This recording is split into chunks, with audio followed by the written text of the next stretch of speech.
self-love is a wonderful thing, but one has to really know what love means.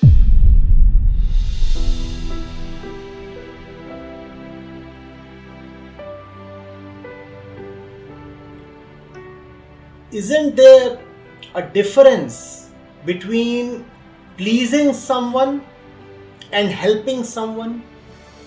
You have a child in your home and he keeps asking for sweets. He doesn't merely have a sweet tooth. His entire jaw is sweet. All he wants is sweets. What would please him?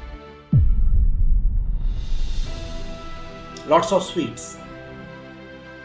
What would help him? No more sweets. You are already so fat. Now tell me, what is love? To give sweets to the child, gratify him, please him, make him happy, make him feel at least momentarily satisfied, make him your great admirer.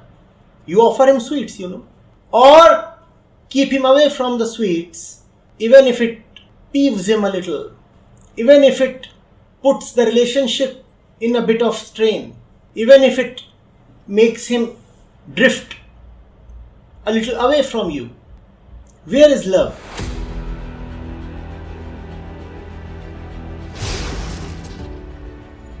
The child that I'm talking of is the self. Now, is self-love self-gratification or self-help? In love, must you gratify the other or must you elevate the other? And there is a tremendous difference between these two. You know, don't you? Which of these two is easier? Self-gratification, right? If you are with someone, just gratify the person. And most people, when they are gratified, they reciprocate. If you make them happy, they'll do something to make you happy. But is that love? To give the fat child even more sweets? And then there is self-elevation, which is never an easy thing. When you make someone happy, he feels obliged to return the happiness. Whereas when you want to elevate someone, it causes some pain, some stretch, some distress. Chances are that the fellow will not only be not grateful to you, he might even become actively, passively hostile to you. Now that's such a bad bargain. No, normally. First of all, you are investing effort in elevating a person. And what is it that you are getting in return? Hostility. This is the attitude that we hold towards others. Obviously, this is also the attitude we hold towards ourselves. When it comes to our life, we find it easy to indulge in self-gratification rather than self-elevation. Self-gratification only fattens the self. And when you tell a fat person you are fat, go, run around a little, again the probability is that the person will not take it happily or kindly.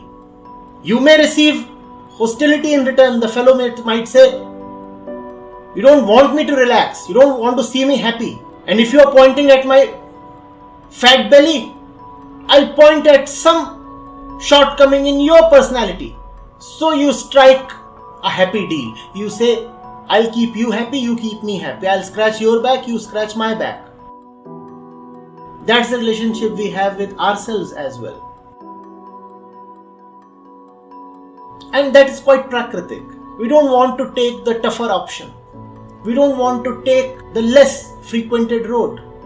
Pleasing oneself is not at all an example of self-love. If at all, it is an example of lack of self-knowledge. You cannot have self-love without self-knowledge.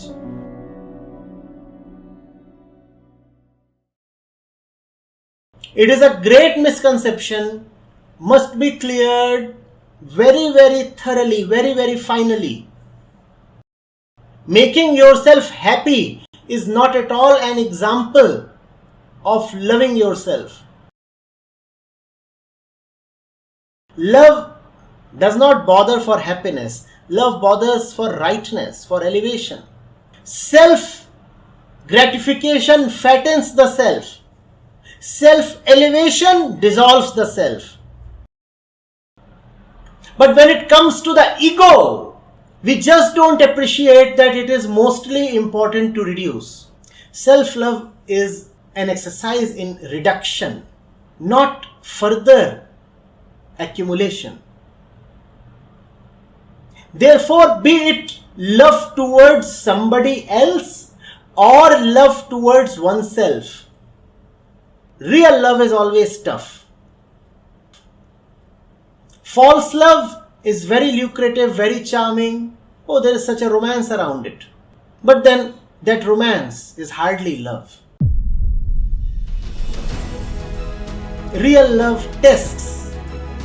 Real love stretches, breaks. Real love is like a sculptor carving a beautiful one out of an unseemly rock.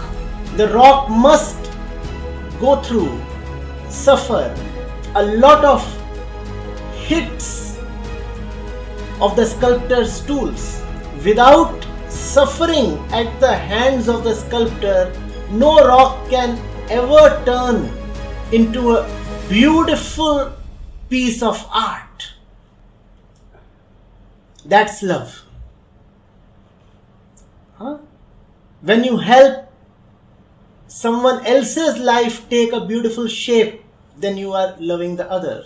When you help your own life turn beautiful, then you are loving yourself.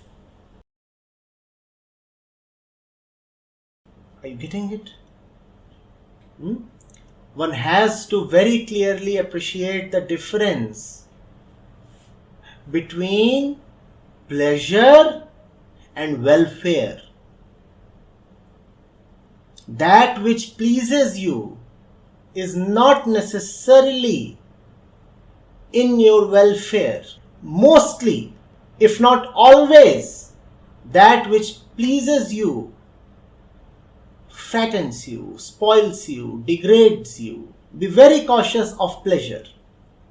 And the elder brother of pleasure called happiness.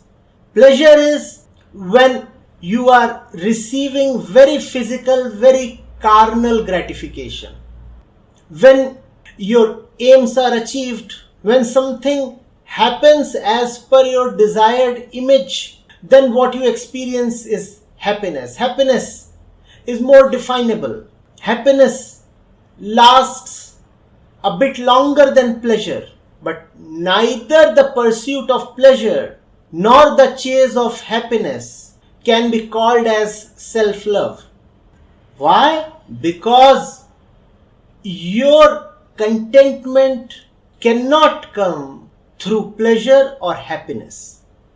And love is about giving yourself the highest. When you love somebody, do you want to stop short of giving them the highest possible? Similarly, when you love yourself, would you stop short of giving yourself the highest possible?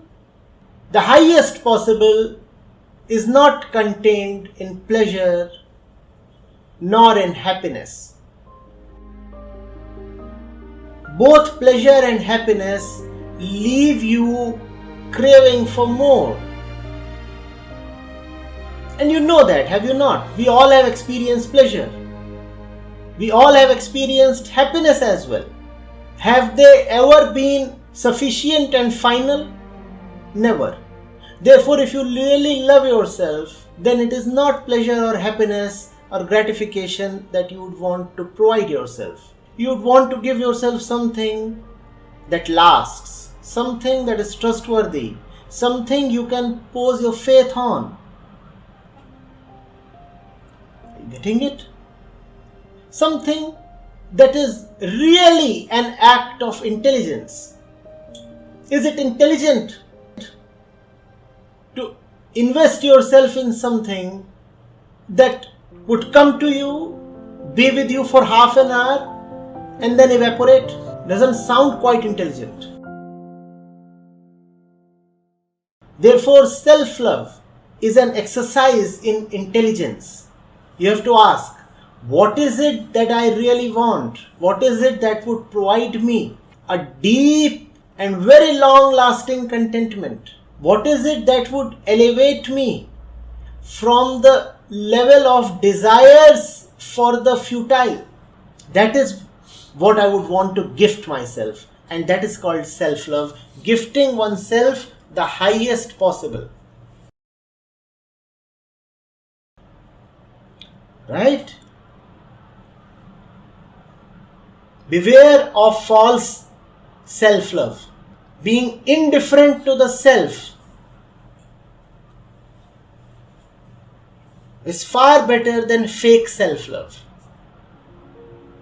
If you do not know what to give to yourself, at least abstain from giving all the toxic and harmful stuff to yourself.